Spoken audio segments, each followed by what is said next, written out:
آمن الرسول بما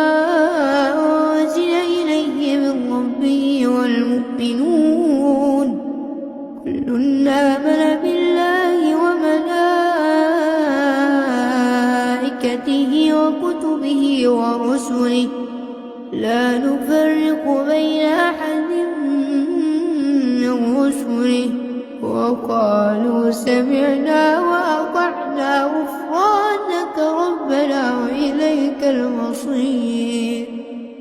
لا يكلف الله نفسا إلا وسعها لها ما كسبت وعليها ما اكتسبت ربنا لا تؤاخذنا إن